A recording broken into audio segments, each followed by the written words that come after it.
I'm going very well, Chris. How are you going? Yeah, very well, thank you. It's nice to be chatting again. It's been a little while. Yeah, that's right. And thanks for taking time during school holidays. Very generous of you. All good. Now, I'm here to learn about Vectra.ai. I'm here to learn about red team, blue team, purple teaming, and we're here to talk about an upcoming event that we've got together. And as I was just saying before we jumped on here, really I'm new and I'm in your hands. But it makes me think that many people that would listen to this are also new and exploring what these things are. I'm getting a lot of questions behind the scenes about, well, what is this and how do we get involved? There's deep interest.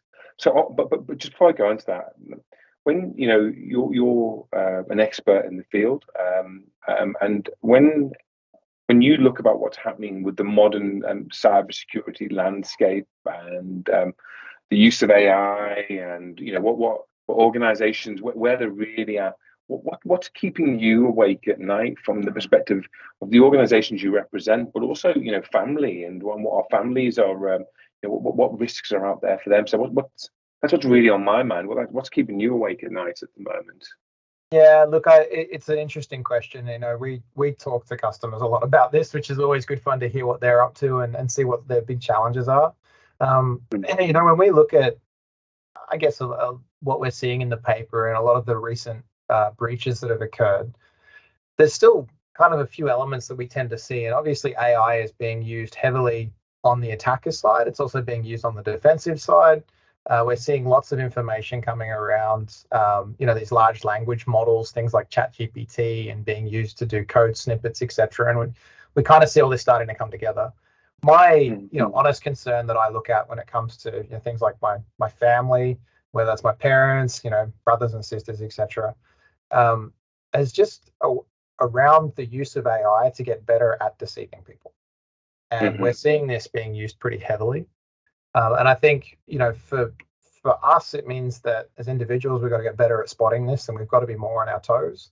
But you look at that, and I look at, you mentioned school holidays. I look at, for the children that are coming through, is how are they going to be able to pick this stuff up? I mean, inherently, they're trusting of technology.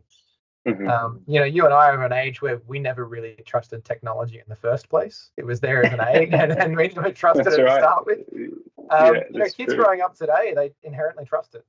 They've grown up with iPads, and it's something that really concerns me as we go forward. And this is really why, when we look at the mission and what we're doing here at Vectra, and, we've been pioneering how we can leverage AI to help become way more efficient in identifying attackers early on with corporations. This is really where, for me, it's critical that we continue this mission and we help our customers and our organizations down this path, because there is so much noise when it comes to cybersecurity these days. I haven't met an organization that doesn't have enough security tooling. In fact, they're all screaming to say, I've got too much telemetry coming in and I can't decipher where we are. And that's really, when you look at the mission that we've taken on, is to basically leverage AI to identify those attackers and just cut through that noise entirely. Yeah, it's a real issue, isn't it? I was listening to something. I'm reading the Jolt Effect at the moment, and it's about, it feels like we're in a time of indecision, and because there are too many decisions to make, and also fear of putting. And I was thinking about our own journey with Vectra. I mean, I'm very high level at this, but I'm a believer. I have well and truly drunk the Kool-Aid. As a disclaimer to anybody, I'm in. How do we do this? And I'm in because I have friends that that I care about in technology, and I want to protect them. I want to help them with the decisions they're making. But I observe that there is almost decision paralysis in people because of, like you say, no one's not saying I haven't got enough tooling, and that's true. I might come back in a second to a little bit about Vectra.ai and why and how that lands is different. But let me just come back to the purpose of this, right? So I'll tell you what I understand, and you tell me if it's nonsense. My cyber team have been telling me that people in charge of threats or in cyber, they love a competition. They love gamified stuff. They often can be gamers and deep technical people, but also want the chance to put their skills to a test in a way that's not confrontational, or where they're going to be condemned for success or failure. And my understanding of a purple team event that we're going to put on together is that's what it is. But that's all I've got. I've got this fantasy of that movie from the 80s called War Games. You know, the one, the blue and red teams, the Russians and the Americans. I've got that in my head. But I obviously know that's my creative brain kicking in there. Like, what's the reality of a purple team event? Like, what do people do? And then what do you, like, you're running these now globally, what are people getting out of it that means they should just give it a shot for the sake of 4 or 5 hours? Just do it, right? So what's the story there? What really is it? And what are you observing people are getting out of it? Yeah, we came up with this, and it's a few things. One, we talk about noise. Well, there's just as much marketing noise in the market as anything else, and everyone is kind of skeptical of AI, to be fair, whether they've experienced or they've had issues around it in the past. And we wanted to come up with a way to say, well, let's showcase this. You know, we've never been afraid of red team exercises. In actual fact, we encourage customers to red team us on a regular basis. I think it's good security hygiene.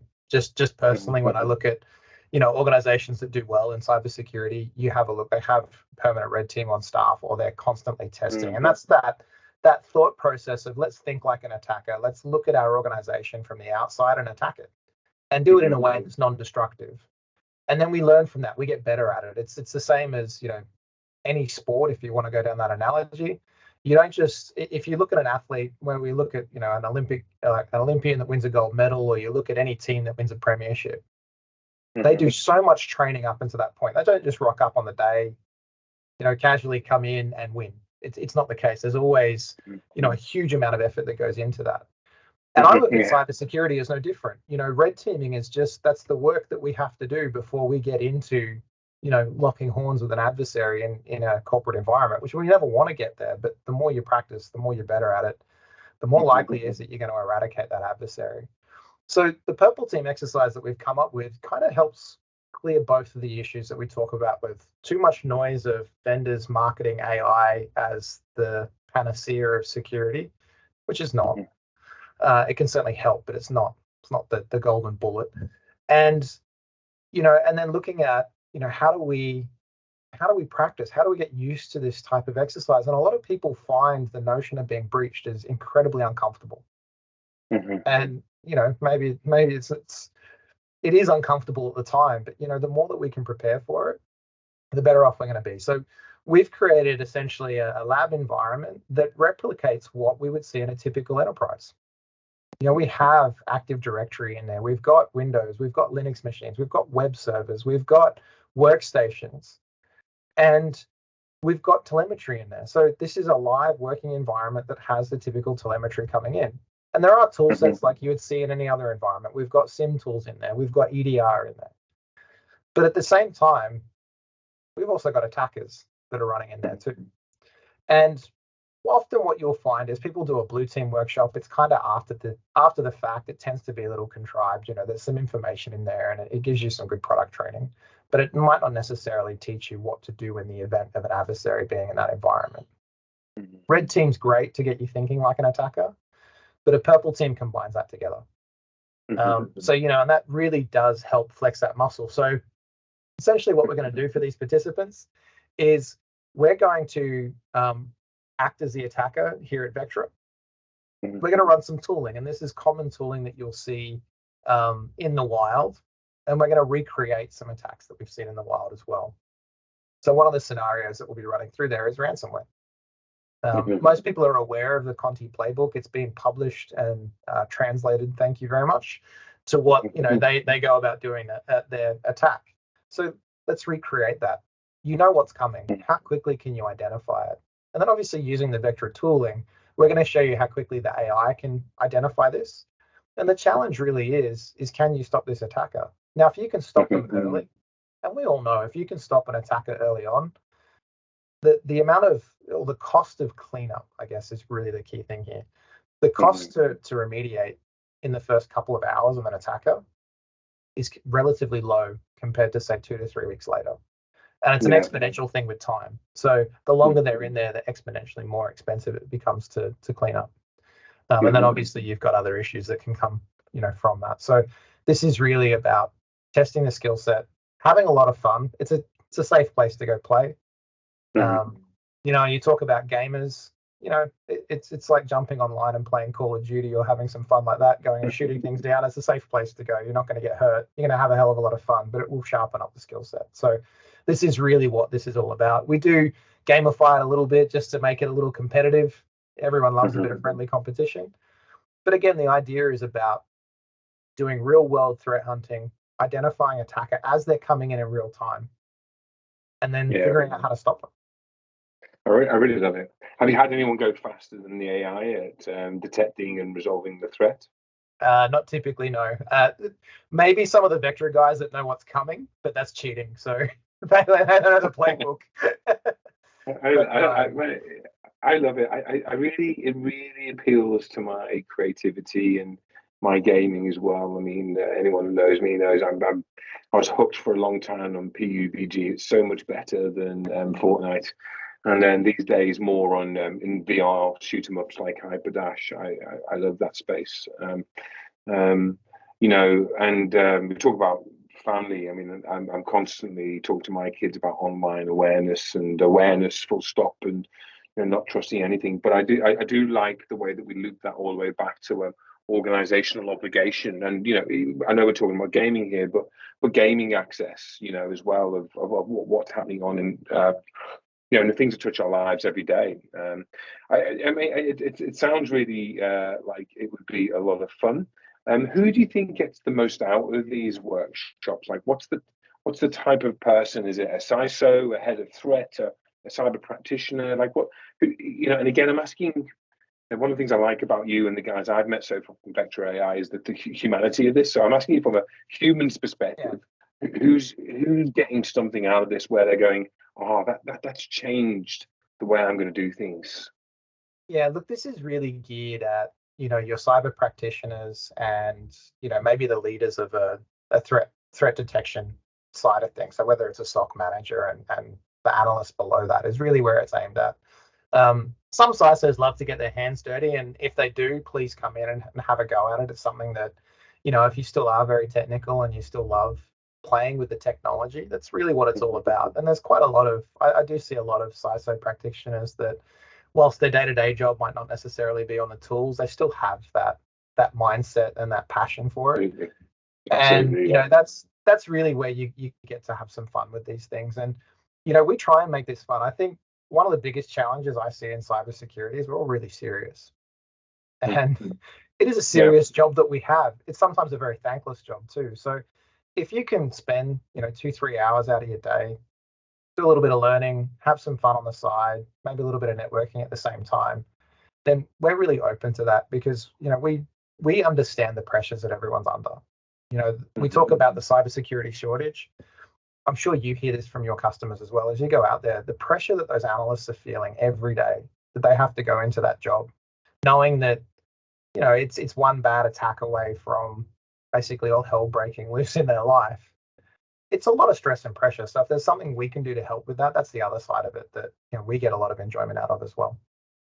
I think that's one of the keys that I wanted to come across in this conversation that we're having today. I mean, aside from being interested myself personally and academically, you're right. There is a lot of noise out there about what people should do, and it feels like all care and no responsibility, and that's just not how I'm feeling about our interactions, right? And I know we've only met in person the once, but everything else I see from the team and the way they're feeding in, it's brilliant. Okay, all right, I got it. So our event is going to be on the 12th of October, I believe, and you're going to be running the event. I won't be. I'll have one of my team members there, which so Scott's going to be running the event. Everyone who knows Scott and you've ever spent time with him, very, very switched on engineer, very technically minded, also very good at thinking like an attacker and breaking stuff, which is why we love him. So come along. He's got some incredible stories that he'll tell you along the way as well. And I think just for the benefit of the folks that are half interested in coming and it's like kind of on the fence, it's going to let you, and I mentioned before, it's something that we're going to take you to an uncomfortable place if this was your environment. So it feels fairly real, but it's there to have a lot of fun. So yeah, got it. Okay.